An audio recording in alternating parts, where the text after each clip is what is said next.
Hi everyone, welcome to the channel of IPC Induction Physics classes by Imran Khan, and in this video lecture we are going to see the unsolved numerical solutions of the chapter number 3 kinetic theory of gases and radiation। तो चलिए देखते हैं कि कौन कौन से numericals यहाँ पर दिए हुए हैं हमारे एक्सरसाइज में। तो अगर आप एक्सरसाइज में देखेंगे so numerical starts from question number 11 to question number 25, right. तो क्वेश्चन नंबर 11 से लेकर खास तौर से जो क्वेश्चन नंबर 18 तक है, this numericals are based on kinetic theory of gases, and from question number 19 to question number 25 this are based on radiation, right. तो जैसे कि हमें पता है जो हमारा ये चैप्टर है kinetic theory of gas and radiation, ये दो पार्ट्स में डिवाइडेड है। पहले पार्ट में हम लोग पढ़ते हैं about kinetic theory of gas के बारे में और दूसरे पार्ट में रेडिएशन के बारे में। तो जो जितने यहाँ पर अनसॉल्व न्यूमेरिकल्स दिए हुए हैं उसमें से जो न्यूमेरिकल्स 11 नंबर से लेकर 18 नंबर तक है वो based on kinetic theory of gases हैं, और उसके बाद 19 से लेकर 25 जो न्यूमेरिकल्स दिए हुए हैं that are based on radiation. तो इसको हम क्या करेंगे कि दो पार्ट्स में स्प्लिट कर देंगे। पहले हम लोग न्यूमेरिकल सॉल्व करेंगे about the kinetic theory of gases से रिलेटेड, और बाद में हम देखेंगे अबाउट द रेडिएशन से रिलेटेड। तो चलिए स्टार्ट करते हैं, लेकिन स्टार्ट करने से पहले मैं यहाँ पर कुछ चीज़ें आपको बताने वाला हूँ। दैट इज़ कि जब भी हम लोग न्यूमेरिकल सॉल्व करते हैं, चाहे सॉल्व न्यूमेरिकल्स हो चाहे अनसॉल्व न्यूमेरिकल्स हो, सबसे पहले तो ये है कि आपको फॉर्मूला बाय हार्ट होना चाहिए, फॉर्मूला लर्न होना चाहिए। अगर आपको फॉर्मूला नहीं पता है और फिर आप न्यूमेरिकल सॉल्व करने बैठते हो या वीडियो देखते हो और न्यूमेरिकल सॉल्व करते हो तो उससे आपको ज़्यादा बेनिफिट नहीं मिलने वाला है। तो सबसे पहला आपका काम यही होना चाहिए कि सबसे पहले आप फॉर्मूलाज अच्छे से लर्न कर लो, ताकि उसमें दी गई हुई डिफरेंट टर्म्स के बारे में आपको पता हो, उसके रिलेटेड जो भी क्वांटिटीज़ हैं, यूनिट्स हैं, उनके सब चीज़ों के बारे में आपको पता हो। तो फिर क्या होगा कि जब भी आप न्यूमेरिकल सॉल्व करोगे या वीडियो को वॉच करोगे तो आपको बहुत आसानी से चीज़ें समझ में आ जाएंगी। दूसरा ये है कि अगर आपको लॉग एंटीलॉग नहीं आता है, how to find the square roots नहीं आता है, तो प्लीज़ आप इस वीडियो के चैनल के प्लेलिस्ट में जाके आप वो भी वीडियोस को वॉच कर ले, ताकि आपको लॉग एंटीलॉग और स्क्वायर रूट निकालना आ जाए, क्योंकि ये सब बेसिक चीज़ें हैं जो न्यूमेरिकल्स में यूज़ होती हैं। तो कोई भी न्यूमेरिकल्स हो सकता है, कैसा भी न्यूमेरिकल्स हो सकता है जिसका कैलकुलेशन पार्ट नॉर्मल कैलकुलेशन से नहीं होता है, तो वहाँ पर हमें लॉग एंटीलॉग या स्क्वायर रूट को यूज़ करना पड़ता है। तो इसलिए आपको formulas, log antilog, square root, ये बेसिक चीज़ें आपको आनी चाहिए। ओके, तो चलिए स्टार्ट करते हैं हम लोग। सबसे पहला क्वेश्चन यहाँ पर दिया है क्वेश्चन नंबर 11। क्या दिया है क्वेश्चन नंबर 11 में? Calculate the ratio of mean square speed of the molecule of a gas at 30 kelvin and 120 kelvin. तो अपने को क्या बोला है, क्या कैलकुलेट करना है क्वेश्चन नंबर 11 में? Calculate the ratio of mean square speed. तो हमें रेशियो कैलकुलेट करना है। किसका ratio? Mean square speed. Mean square speed को हम लोग क्या बोलते हैं? V square. इसी को हम लोग क्या बोलते हैं? Mean square speed. Mean square speed. तो इसका हमें रेशियो निकालना है। तो रेशियो निकालने के लिए हम लोग क्या कर लेंगे? v1 का स्क्वायर अपॉन v2 का स्क्वायर, यानी अल्टीमेटली हमें क्या निकालना है? रेशियो निकालना है। और हमें गिवन में क्या है, यहाँ पर दो टेम्परेचर दिए हुए हैं। एक टेम्परेचर दिया है अपने को 30 केल्विन, तो T1 ले लेते हैं 30 केल्विन, और T2 ले लेते हैं हम लोग, कितना गिवन है? It is given 120 kelvin. तो T2 कितना हो जाएगा? 120 केल्विन। तो अब हमें फॉर्मूला अप्लाई करना है, और फॉर्मूला अप्लाई करने के बाद मीन स्क्वायर स्पीड का रेशियो फाइंड आउट करना है। तो यहाँ पर देखो फॉर्मूला क्या हम लोग अप्लाई करेंगे। सो फॉर्मूला होता है V square is equal to 3RT upon M not. क्या फॉर्मूला होता है? V square is equal to 3RT upon M not. तो एम नॉट क्या है यहाँ पर? Molar mass of the gas. Okay, R क्या है? Universal gas constant, T is the temperature, और ये हमारा क्या है? Mean square speed. तो सिंस हमें यहाँ पर रेशियो निकालना है तो हम क्या करेंगे? दो इक्वेशंस को बना लेंगे। तो एक हो जाएगा v1 का स्क्वायर आर T1, और दूसरा जो हो जाएगा हमारा वो क्या हो जाएगा? v2 का स्क्वायर अपॉन ये क्या हो जाएगा? 3RT2 upon M not. Okay, अब यहाँ पर देखो जो कांस्टेंट है उसको हम क्या करेंगे? कांस्टेंट वाले टर्म्स को हम लोग क्या करेंगे कि कट कर लेंगे। लाइक यहाँ से 3 से 3 कैंसिल हो जाएगा, r से r कैंसिल हो जाएगा, और m नॉट से m नॉट कैंसिल हो जाएगा। ओके, सो देयरफॉर यहाँ पर बचा क्या फिर हमारे पास? v1 का स्क्वायर अपॉन v2 का स्क्वायर इज इक्वल टू ये क्या हो जाएगा? T1 upon T2। क्या हो जाएगा? T1 upon T2। Okay, so therefore हम लोग वैल्यू को पुटअप करेंगे। सो ये क्या हो जाएगा? v1 का स्क्वायर अपॉन v2 का square is equal to T1 की वैल्यू कितनी है? इट इज़ गिवन 30 केल्विन, और T2 की वैल्यू कितनी है 120, इसको हम कट करेंगे तो फाइनली जो हमें आंसर आ रहा है वो कितना आ रहा है, देयरफॉर V1 का स्क्वायर अपॉन V2 का स्क्वायर इज इक्वल टू 3 से अगर मैं इसे कट करूंगा तो क्या आ जाएगा 1/4। So this is the answer, right. एकदम सिंपल था, तो हमने यहाँ पर निकाल लिया ये आंसर। अब देखते हैं हम लोग क्वेश्चन नंबर 12 में क्या गिवन है। क्या दिया क्वेश्चन नंबर 12 में, 2 vessels A and B are filled with same gas. यानी कि मान लो कि हमारे पास 2 वेसल्स हैं, क्वेश्चन नंबर 12, ठीक है। एक वेसल ये है और दूसरा वेसल ये है, ठीक है। ये एक वेसल हो गया, इस वेसल को नाम दे देते हैं A और ये वेसल क्या है B। तो क्या बोला है कि 2 vessel A and B are filled with same gas, और दोनों में सेम गैस है, where volume temperature and pressure in vessel A is twice the volume temperature and pressure in vessel B। Yes, यानी इसमें जो वॉल्यूम होगा, pressure होगा, temperature होगा किसका A का, वो किससे 2 गुना ज़्यादा होगा इसके वॉल्यूम, प्रेशर एंड टेम्परेचर से। यानी बेसिकली वहाँ पर क्या गिवन है, ध्यान से देखो, 2 vessel A and B are filled with the same gas where volume, temperature and pressure in vessel A is twice the volume, temperature and pressure in vessel B।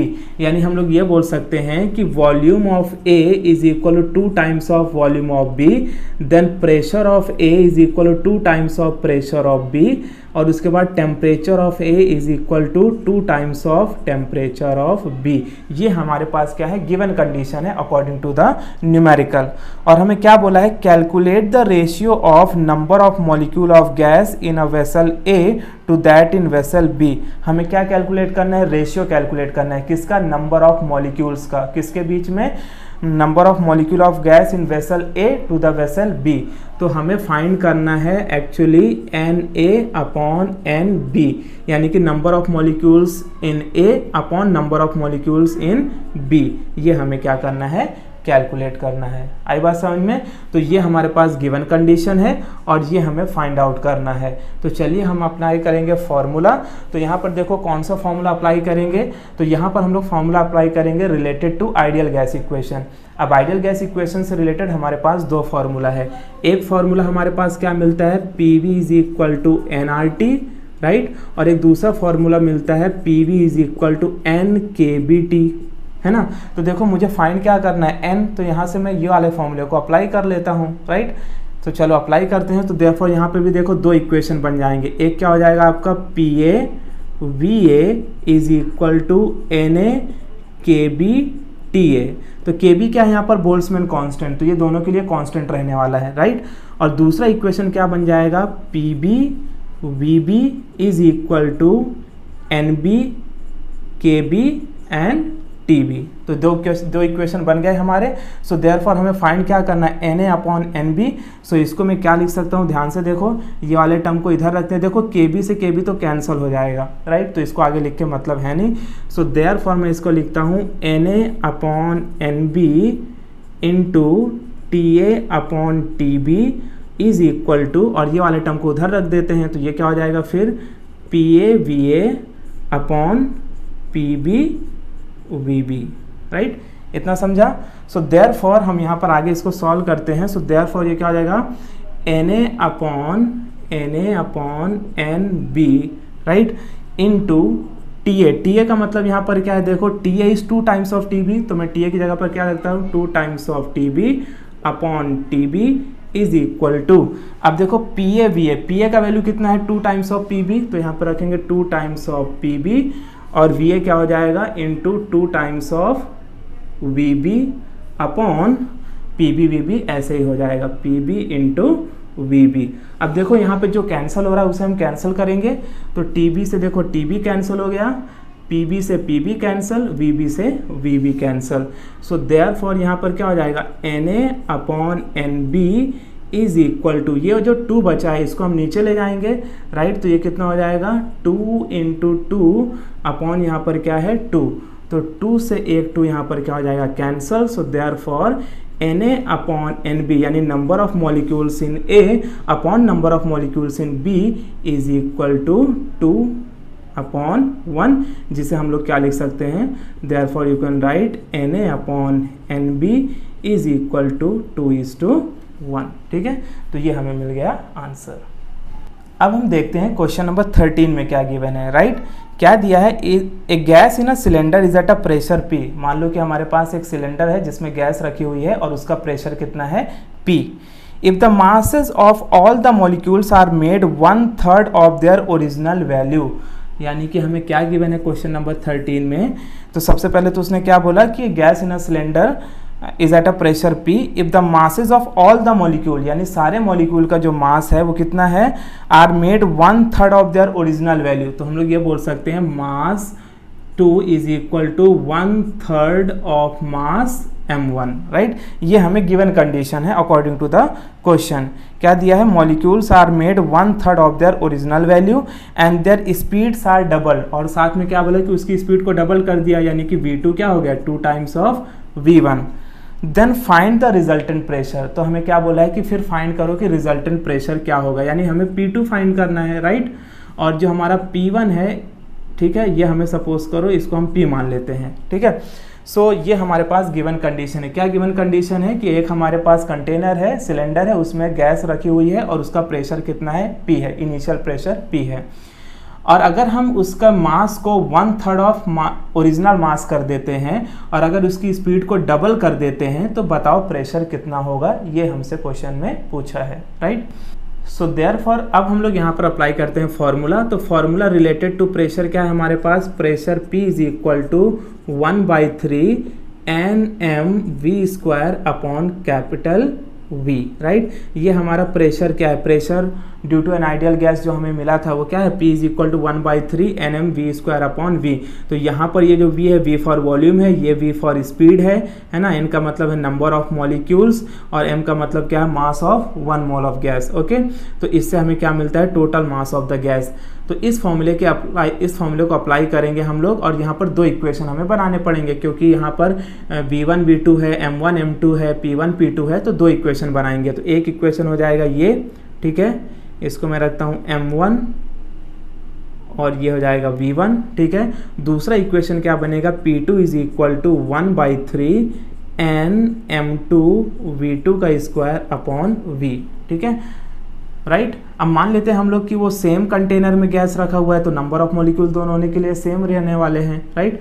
और V वॉल्यूम भी दोनों के लिए क्या रहेगा, सेम रहेगा। तो यहाँ पर क्या चीज़ें कैंसिल हो जाएंगी। सो देयरफॉर मुझे फाइंड क्या करना है, P2। तो मैं क्या करूँगा, P2 अपॉन P1। जब आप P2 अपॉन P1 करोगे तो देखो यहाँ से कुछ चीज़ें तो कैंसिल हो जाएंगी, 3 से 3 कैंसिल हो जाएगा, V से V कैंसिल हो जाएगा, N से N कैंसिल हो जाएगा। सो देयरफॉर P2 की वैल्यू हमें यहाँ पर क्या मिलती है, m2v2 का स्क्वायर अपॉन ये क्या बचेगा, m1v1 का स्क्वायर, राइट। अब देखो हमारे पास गिवन कंडीशन क्या बोला है कि जो m2 है वो m1/3 है। तो हम यहाँ पर m2 की जगह पे क्या रखेंगे, m1/3 और ये हो जाएगा v2 का स्क्वायर अपॉन में क्या है, m1, तो ये हो जाएगा m1 और ये हो जाएगा v1 का स्क्वायर, ठीक है। तो देयरफॉर इसको हम क्या लिख सकते हैं, P2/P1।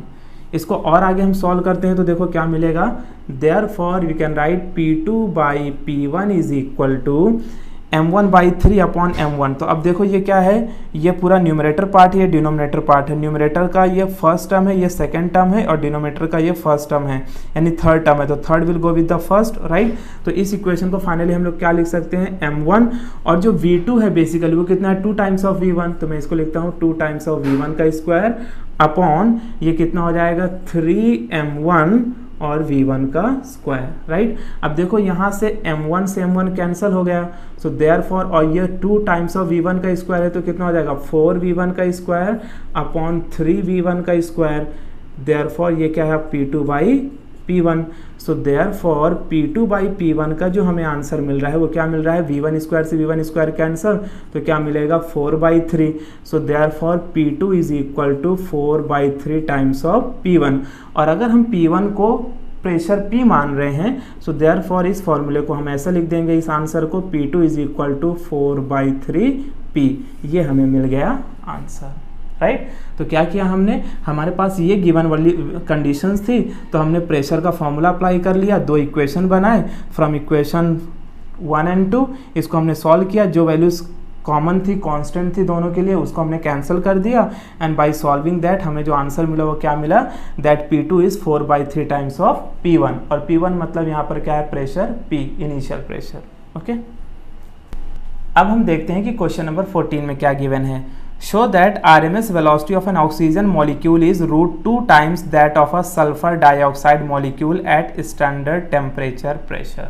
ओके, तो हमें यहाँ पर क्या फाइंड आउट करने को बोला है, यानी हमें यहाँ पर शो करना है, क्वेश्चन नंबर 14 में क्या शो करने को बोल रहा है, that the RMS velocity of oxygen molecule, यानी कि हम बोल सकते हैं VRMS किसका, oxygen molecules, is equal to √2 times of the sulphur dioxide, यानी कि VRMS ऑफ SO2। ठीक है, ये हमें प्रूफ करना है। क्या प्रूफ करना है, VRMS of oxygen molecule is equal to √2 times of VRMS of sulphur dioxide, right. तो चलो हम इसको अब प्रूफ करते हैं और कंडीशन क्या हमें दिया है, at a condition of standard temperature pressure. Okay, तो चलिए इसे हम लोग सॉल्व करते हैं। सो देयरफॉर हमारे पास VRMS का फॉर्मूला क्या है, VRMS का जो फॉर्मूला है it is given by √3RT/m0, right. VRMS का फॉर्मूला क्या होता है, √3RT/m0।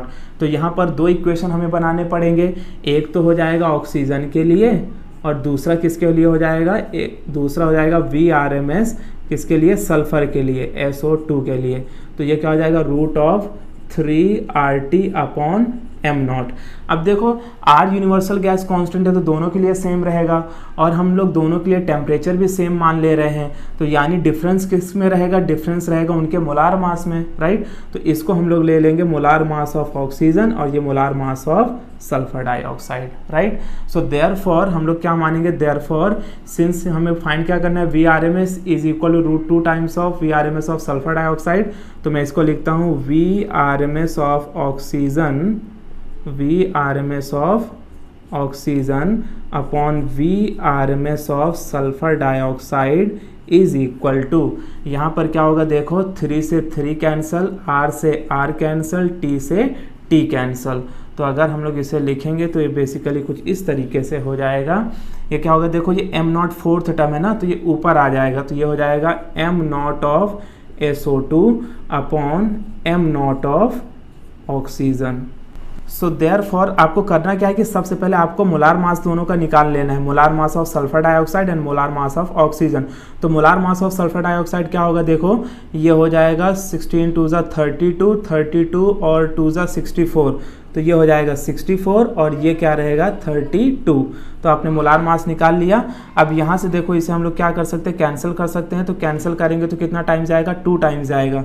सो देयरफॉर फाइनली आंसर क्या मिलेगा हमें, VRMS of oxygen upon VRMS of sulphur dioxide is equal to, यहाँ पर क्या बचेगा, √2 है ना, क्योंकि 32 2 टाइम्स जाएगा तो क्या हो जाएगा, 2 बचेगा। सो देयरफॉर फाइनली हम क्या लिख सकते हैं, VRMS of oxygen is equal to √2 times of VRMS of sulphur dioxide. तो ये हमें मिल गया आंसर। ओके, बहुत सिंपल था, क्या करना था हमें, जस्ट उसकी फॉर्मूले को रखना था, फॉर्मूले में जो कांस्टेंट वैल्यूज थी दोनों के लिए उसे हमने कैंसिल कर दिया, दोनों का मोलार मास निकाल लिया, मोलार मास की वैल्यू पुटअप कर दी और कैंसिल करके फिर हमने यहाँ पर क्या ले लिया, √2 मिल गया और हमने इक्वेशन को इक्वेट कर दिया, तो हमें फाइनली आंसर मिल गया। तो अब हम लोग देखते हैं क्वेश्चन नंबर 15 में क्या गिवन है। क्या दिया है, at what temperature will oxygen molecule have the same RMS speed as of helium molecule at standard temperature pressure. तो हमें क्या बोला है कि एट वॉट टेम्परेचर, यानी हमें फाइंड क्या करना है, टेम्परेचर निकालना है, right. At what temperature will the oxygen molecule have the same RMS speed as helium molecules, यानी हम लोग बोल सकते हैं VRMS of oxygen is equal to VRMS of, क्या दिया है, VRMS ऑफ हीलियम, राइट। तो VRMS ऑफ हीलियम लिख लेते हैं और उसके बाद क्या बोला है, एट स्टैंडर्ड टेम्परेचर प्रेशर। तो स्टैंडर्ड टेम्परेचर प्रेशर हमें गिवन है, यानी हमें T2 दिया हुआ है, कितना दिया है स्टैंडर्ड टेम्परेचर प्रेशर में, 273 केल्विन। तो यानी हमें T1 को कैलकुलेट करना है, राइट। और साथ साथ में यहाँ पर हमें क्या गिवन है, मॉलिक्यूलर मास ऑफ ऑक्सीजन कितना दिया है, molecular mass of oxygen is 32 and molecular mass of helium is कितना दिया है, 4 दिया है। ओके, तो ये हमारे पास क्या है, गिवन वैल्यूज़ हैं। ओके, अब हमें क्या कैलकुलेट करना है, हमें कैलकुलेट करना है टेम्परेचर फाइंड आउट करना है। ठीक है, क्वेश्चन नंबर कौन सा है ये, क्वेश्चन नंबर 15, तो 15 लिख लेते हैं। ओके, तो हम इस कंडीशन का यूज़ करके हम लोग फाइंड आउट कर सकते हैं। सो देयरफॉर मैं इसको नीचे लिख लेता हूँ, क्या लिखेंगे, VRMS of oxygen is equal to VRMS of helium.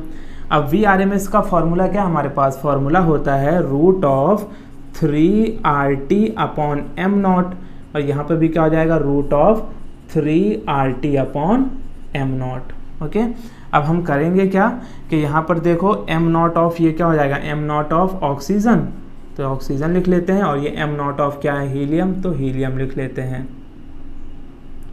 उसके बाद हम इसका टेम्परेचर T1 मान लेते हैं, इसको टेम्परेचर T2 मान लेते हैं।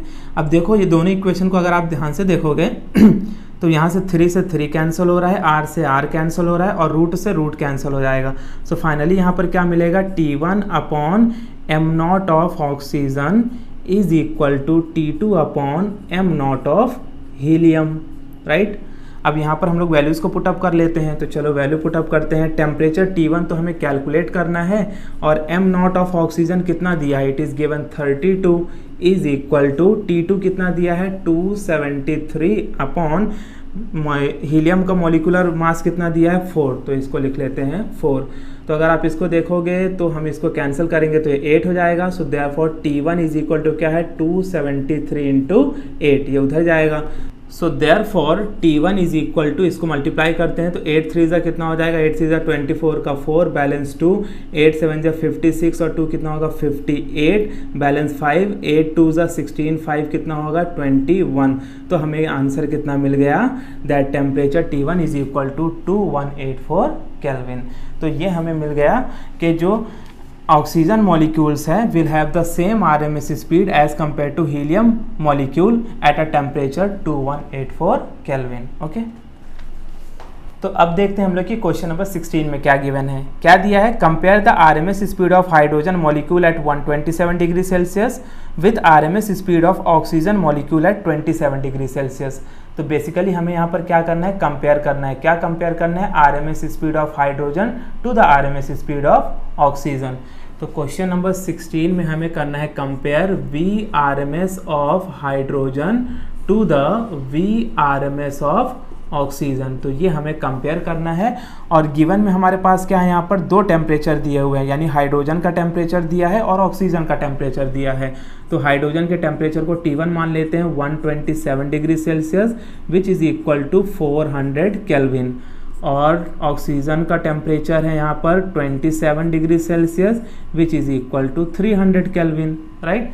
तो ये हमारे पास यहाँ पर गिवन वैल्यूज़ है। साथ साथ में और हमें क्या दिया है, वहाँ पर हमें दिया है मॉलिक्यूलर मास, दोनों का दिया है। मॉलिक्यूलर मास ऑफ हाइड्रोजन कितना दिया है 2, and molecular mass of oxygen दिया है 32।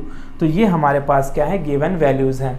अब हमें क्या करना है, VRMS upon VRMS of oxygen find out करना है। तो बेसिक जो फॉर्मूला हमारे पास होता है VRMS का, वो क्या है, VRMS is equal to root of 3RT upon m0, right. तो इस फॉर्मूले के हेल्प से हम लोग इसको कैलकुलेट कर सकते हैं। तो यहाँ पर हमारे पास 2 इक्वेशन हमें बनाने पड़ेंगे। एक इक्वेशन हमारा बनेगा हाइड्रोजन के लिए और एक इक्वेशन बनेगा ऑक्सीजन के लिए। तो ये VRMS ऑफ मैं हाइड्रोजन ले लेता हूँ, और ये हो जाएगा टेम्परेचर T1, और इसको ले लेंगे हाइड्रोजन H, राइट। अपॉन करेंगे, या तो दूसरा इक्वेशन पहले बना लेते हैं, एंड VRMS फॉर ऑक्सीजन के लिए फॉर्मूला क्या हो जाएगा, root of 3RT T2 upon m0 of oxygen. Okay, T1 का मतलब समझ याद रखना, T1 का मतलब है टेम्परेचर ऑफ हाइड्रोजन, और T2 का मतलब है temperature of oxygen. So therefore यहाँ से हमें क्या मिलेगा, therefore VRMS of hydrogen upon VRMS of oxygen is equal to, देखो यहाँ से 3 से 3 कैंसल, R से R cancel. So therefore finally हमें क्या मिलेगा, मैं दोनों को रूट में एक साथ लिख देता हूँ। तो क्या हो जाएगा, T1 upon m0 of hydrogen upon T2 upon m0 of oxygen, right. अब हम लोग यहाँ पर वैल्यूज़ को पुटअप करते हैं तो क्या हो जाएगी वैल्यू, देखो T1 की वैल्यू कितनी दिया है 400 kelvin, m not of hydrogen कितना है 2 और T2 की वैल्यू कितना है 300 केल्विन और इसके m नॉट ऑफ ऑक्सीजन कितना है 32। तो अब बेसिकली क्या होगा, फोर्थ वाला फर्स्ट के साथ जाएगा, तो ये कुछ इस तरीके से मैं इसे लिख देता हूँ, ये हो जाएगा 400 इंटू 32 अपॉन 2 इंटू 300, है ना। तो यहाँ से 0 से 0 कैंसिल, ये 0 से ये 0 कैंसिल और यहाँ पर 2 से 4 ये गए तो यहाँ पर 2 बचा। सो देयरफॉर फाइनली रूट में क्या आंसर हमें मिल रहा है 32 इंटू 2 अपॉन 3। अब 32 इंटू 2 का मतलब क्या होता है 64, यानी ये बेसिकली क्या मिला हमें रूट ऑफ 64/3 और 64 का रूट क्या मिलेगा यहाँ पर 8, तो ये आंसर क्या आ जाएगा 8/√3। सो यहाँ से देयरफॉर हमें क्या मिल गया VRMS of hydrogen upon VRMS of oxygen is equal to 8/√3। अब जो नेक्स्ट क्वेश्चन है दैट इज क्वेश्चन नंबर 17। तो क्वेश्चन नंबर 17 में क्या गिवन है, find the kinetic energy of 5 litre of a gas. तो हमें क्या फाइंड करना है काइनेटिक एनर्जी। काइनेटिक एनर्जी यानी हमें E कैलकुलेट करना है और हमें यहाँ पर क्या गिवन है energy of 5 litre of a gas, यानी कि हमें क्या दिया वॉल्यूम दिया है ना, कितना वॉल्यूम दिया है 5 लीटर। ओके, और आगे क्या बोला है at standard temperature pressure given that the standard pressure is 1.013 into 10 की पावर 5 न्यूटन पर मीटर स्क्वायर। तो हमें प्रेशर दिया है 1013 इंटू 10 की पावर 5 न्यूटन पर मीटर स्क्वायर। ओके, तो ये वैल्यूज़ हमारे पास गिवन वैल्यूज़ है, P और V की वैल्यू दिया है और हमें काइनेटिक एनर्जी फाइंड आउट करना है। तो सबसे पहला तो ये है कि ये लीटर में दिया है, इसे किस में होना चाहिए मीटर क्यूब में। तो सबसे पहले हम लोग कन्वर्ट कर लेंगे, तो ये क्या हो जाएगा 5 इंटू 10 की पावर -3 मीटर क्यूब। ये याद रखना है कि अगर हमें लीटर से मीटर क्यूब में आंसर लेके आना है तो उसको 10⁻³ से वैल्यू को मल्टीप्लाई कर देना है। अब हमें फाइंड क्या करना है एनर्जी। तो एनर्जी का फॉर्मूला क्या है काइनेटिक एनर्जी का 3/2 PV, है ना। 3/2 nRT होता है या 3/2 PV होता है। तो यहाँ पर प्रेशर वॉल्यूम दिया है तो हम लोग फॉर्मूला कौन सा यूज़ करेंगे प्रेशर वॉल्यूम वाला। सो देयरफॉर 3/2 P की वैल्यू कितना है यहाँ पर 1.013 इंटू 10 की पावर 5 और वॉल्यूम कितना दिया है 5 इंटू 10 की पावर -3। तो चलो इसको सॉल्व कर लेते हैं। तो सबसे पहले मैं 3 से इसको मल्टीप्लाई कर देता हूँ, तो 3 3 जा हो जाएगा 9, 3 1 जा 3, 3 0 जा 0, 3 1 जा 3 इंटू 5 को इधर रखता हूँ और 10 की पावर 5 है, 10 की पावर -3 है, तो यहाँ पे बचेगा क्या 10 की पावर 2 डिवाइडेड बाई 2। तो अगेन 5 से इसको मल्टीप्लाई कर लेते हैं, तो 9 5 जा कितना होगा 45, 4 3 जा 15, 15 और 4 कितना होगा 19, तो 19 लिख देते हैं और 15 3 जा कितना हो जाएगा 15 अपॉन क्या है 2 और पावर कितना है यहाँ पर 10⁻²। अब हमें सिंपली करना क्या है कि इसको डिवाइड कर लेना है। तो डिवाइड आप करोगे तो देखो क्या आएगा, ये आ जाएगा 7, इसको हम लोग यहाँ पर डिवाइड कर लेते हैं। तो 15.195 डिवाइडेड बाई 2। तो चलो डिवाइड करते हैं, तो ये जाएगा 7 टाइम्स, तो ये कितना हो जाएगा 14, 1 पॉइंट आएगा 1, तो 5 टाइम्स आएगा 10, फिर 1 9 कितनी बार जाएगा 9 टाइम्स, तो 18 1 5। अब कितनी बार जाएगा 7 टाइम्स आएगा, तो 14 वापस से 5 आएगा, तो हमें 4 डिजिट मिल गया, that's enough. Okay, so finally answer हमें क्या मिल रहा है 7.597 इंटू 10 की पावर 2। अगर मैं 10 की पावर 2 को अंदर मल्टीप्लाई कर दूंगा तो फाइनली आंसर हमें क्या मिल सकता है 759.7 और इसका यूनिट क्या हो जाएगा जूल। तो यहाँ तक आप लिखना चाहो तो ये भी यहाँ तक लिख सकते हो, अदरवाइज ये भी लिख सकते हो। अगर आप बुक में देखोगे तो वहाँ पर वैल्यू 0 पॉइंट में दिया हुआ है, तो वहाँ पर करेक्शन है, आप करेक्ट कर लेना, एक्चुअल में आंसर यही मिलेगा आपको। ओके, तो अब हम देखते हैं क्वेश्चन नंबर 18। ओके, तो ये जो काइनेटिक थ्योरी ऑफ गैस से रिलेटेड जो भी न्यूमेरिकल्स थे, ये उसका लास्ट न्यूमेरिकल है। क्वेश्चन नंबर 18 क्या गिवन है देखो, calculate the average molecular kinetic energy. तो हमें क्या कैलकुलेट करना है काइनेटिक एनर्जी कैलकुलेट करना है, राइट, काइनेटिक एनर्जी कैलकुलेट करना है। और गिवन कंडीशन क्या है पर किलोमोल पर केजी पर मॉलिक्यूल। तो हमें कैलकुलेट करना है काइनेटिक एनर्जी। कंडीशन हमें क्या दिया है, सबसे पहले तो हमें देखना है कि पर किलोमोल में कितना काइनेटिक एनर्जी मिलेगा। दूसरा कंडीशन क्या दिया है पर केजी, तो ले लेते हैं पर केजी। और तीसरा कंडीशन वहाँ पर क्या गिवन है पर मॉलिक्यूल, पर मॉलिक्यूल, राइट। तो ये हमें 3 कंडीशन है जिन कंडीशन के ऊपर अपने को काइनेटिक एनर्जी फाइंड आउट करना है। अच्छा, यहाँ पर कुछ गिवन वैल्यूज़ भी हैं, लाइक यहाँ पर टेम्परेचर दिया हुआ है, तो टेम्परेचर हम लिख लेंगे, कितना दिया है temperature 127 degree Celsius which will be equal to 400 kelvin. तो टेम्परेचर हमने केल्विन में लिख लिया। That of molecular weight of oxygen, तो यहाँ पर मॉलिकुलर वेट ऑफ ऑक्सीजन दिया है, मॉलिकुलर वेट ऑफ ऑक्सीजन कितना दिया है, molecular weight of oxygen it is given 32।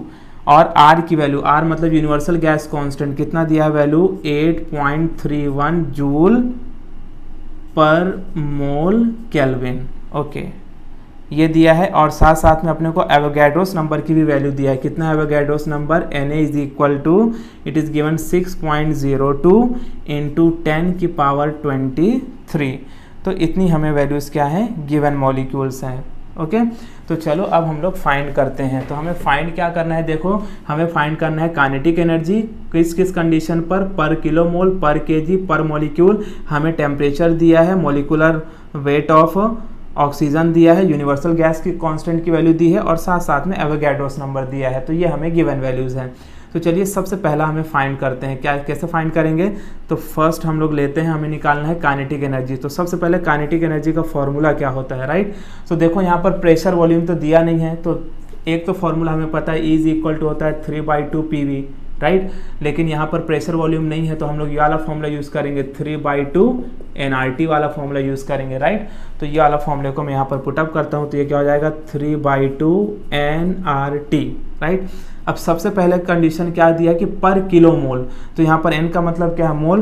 तो मैं इसको इस तरीके से लिख देता हूँ, E/n is equal to 3/2 RT, right. अब मुझे क्या निकालना है, पर किलो मोल निकालना है। तो किलो का मतलब क्या है 1000, तो इस इक्वेशन को 1000 से मल्टीप्लाई कर देना है। सो देयरफॉर यहाँ पर आंसर क्या होगा, E/n इज इक्वल टू 3/2, तो 3/2 आ जाएगा, इंटू आर की वैल्यू क्या है 8.31, टेम्परेचर कितना है 400, और यहाँ पर कितना आ गया 1000, ठीक है। इसको हम और आगे सॉल्व करते हैं, देखो तो क्या हो जाएगा, therefore E/n is equal to, इसी को हम लोग क्या बोलते हैं, एनर्जी पर किलो मोल, ठीक है। सो या एनर्जी पर किलो मोल ऐसा लिख सकते हो आप। सो देयरफॉर ये क्या हो जाएगा, देखो अगर हम लोग इससे सॉल्व करें तो इसको मैं ऐसा लिखता हूँ 3/2 इंटू 8.31, और इसे मैं क्या लिख सकता हूँ, आई कैन राइट 4 इंटू 10 की पावर 5, है ना, 1 2 3 4 5, तो 5 0 यहाँ पर आ गए।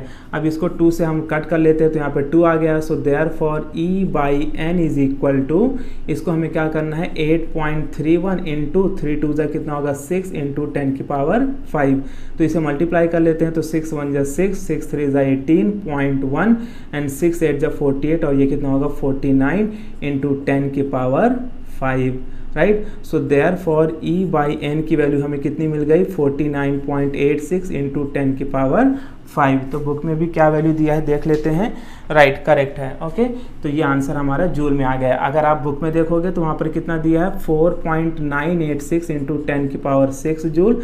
तो आप चाहे तो ऐसा लिख सकते हैं, या तो ये भी लिखेंगे तो भी करेक्ट है आंसर, ठीक है। वो तो पॉइंट हमने शिफ्ट करेंगे तो उस हिसाब से पावर वहाँ पर चेंज हो जाएगा। तो ये हमने पहले का आंसर निकाल लिया।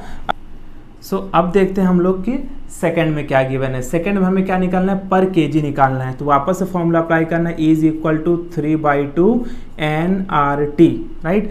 अब यहाँ पर केजी यानी कि मास ऑफ द गैस की बात कर रहा है, तो n की जगह पर हम लोग क्या करेंगे, therefore E is equal to 3/2 m/m0 RT, right. जबकि m का मतलब क्या है, mass of the gas. So therefore ये फॉर्मूला क्या हो जाएगा, E/m, m को नीचे ले आएंगे क्योंकि हमें फाइंड क्या करना है, एनर्जी पर केजी यानी पर मास।